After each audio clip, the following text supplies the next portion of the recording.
దళితుల ఐక్యత దళితుల ఐక్యత దళితుల ఐక్యత దళితుల ఐక్యత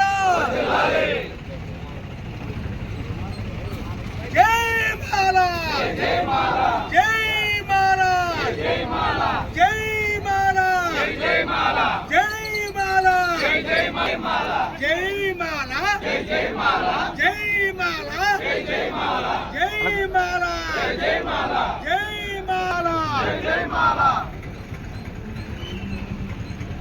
మాలల ఐక్యత మాలల ఐక్యత మాలల ఐక్యత మాలల ఐక్యత మాలల ఐక్యత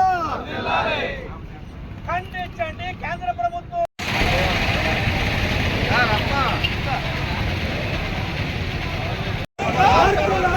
खबरदार प्रधानमंत्री सीएम खबरदार सीएम प्रधानमंत्री सीएम खबरदार सीएम खबरदार खबरदार खबरदार मनुवाదులారా खबरदार खबरदार వర్ధిల్లాలి ప్రజాస్వామిక ఉద్యమాలు వర్ధిల్లాలి ప్రజాస్వామిక ఉద్యమాలు మాలల ఐక్యత మాలల ఐక్యత మాలల ఐక్యత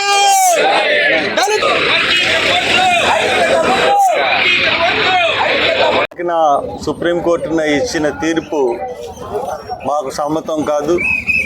ఎందువల్లంటే ఆ తీర్పు వల్ల మొత్తం జాతిని విడగొట్టడానికి ఇచ్చిన తీర్పులాగా కనపడతా ఉంది.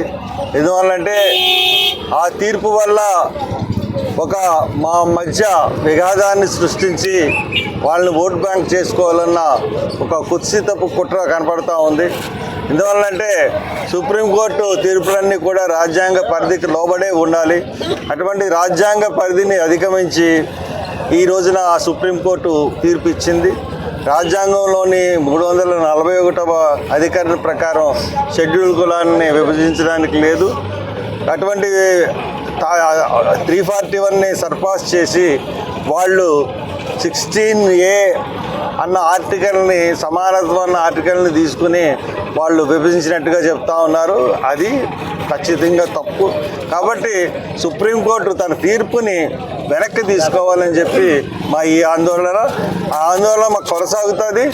ఈ సుప్రీంకోర్టు వెనక్కి తీసుకునే వరకు మా ఆందోళన కొనసాగుతుంది.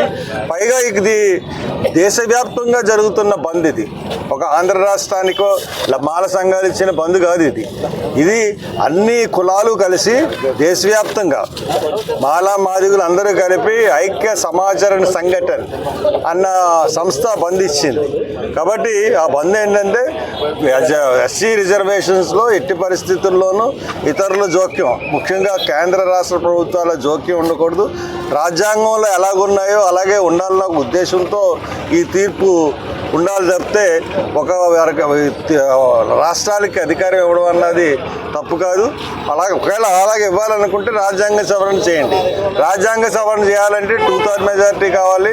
మోడీ దగ్గర అంత బలం లేదు. కాబట్టి ఈ సుప్రీంకోర్టును ఉపయోగించుకుని ఈ తీర్పుని అన్యాయం, అక్రమైన, కుట్రపూర్వకమైన తీర్పుని మా మీద రుద్దుతున్నారు.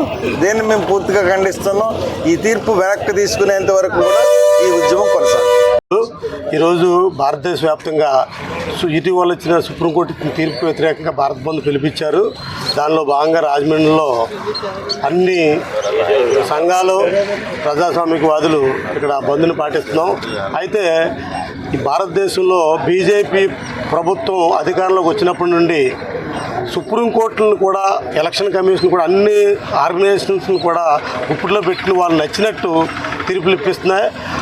ఎన్నో తీర్పులు, రామ జన్మభూమి తీర్పుకి విమర్శలు వచ్చినాయి. అదేవిధంగా ఈ తీర్పు మాత్రం పూర్తిగా రాజ్యాంగ విరుద్ధం అని ఎందుకు చెప్పగలమంటే 5 సుప్రీంకోర్టు జడ్జిలు తీర్పు ఇచ్చి వర్గీకరణ కరెక్ట్ కాదని చెప్తే ఒక 7 నగర కులస్థ జడ్జిలను కూర్చోబెట్టి అదే తీర్పుని కాదని వీళ్ళేమో దాన్ని వ్యతిరేకించడం చాలా తప్పది. ఇది రాజ్యాంగ వ్యతిరేకం. దీన్ని మేము తీవ్రంగా ఖండిస్తున్నాం. అదేవిధంగా దీన్ని రద్దుపరిచి యథావిధిగా రిజర్వేషన్లు కొనసాగించాలని, రాజకీయంగా, ఆర్థికంగా, సామాజికంగా దళితులు సమానంగా వచ్చే వరకు మాత్రం రిజర్వేషన్ ఉండాలని ఈ సందర్భంగా డిమాండ్ చేస్తున్నాం. వర్గీకరణ తీర్పును వ్యతిరేకిస్తూ జరుగుతున్న ఈరోజు భారత బంద్లో భాగంగా ఇక్కడ బంద్ చేయడం జరుగుతుంది. రాజ్యాంగ విరుద్ధమైన తీర్పుని కేంద్ర రాష్ట్ర ప్రభుత్వాలు అమలు చేయడానికి ప్రయత్నిస్తున్నాయి. కేంద్ర రాష్ట్ర ప్రభుత్వాలు వెంటనే ఈ యొక్క చర్యను విరమించుకుని రిజర్వేషన్లు యథాతథంగా కొనసాగించేలాగా చేయాలని చెప్పేసి ఈ సందర్భంగా కేంద్ర రాష్ట్ర ప్రభుత్వాలకు మేము డిమాండ్ చేస్తున్నాం.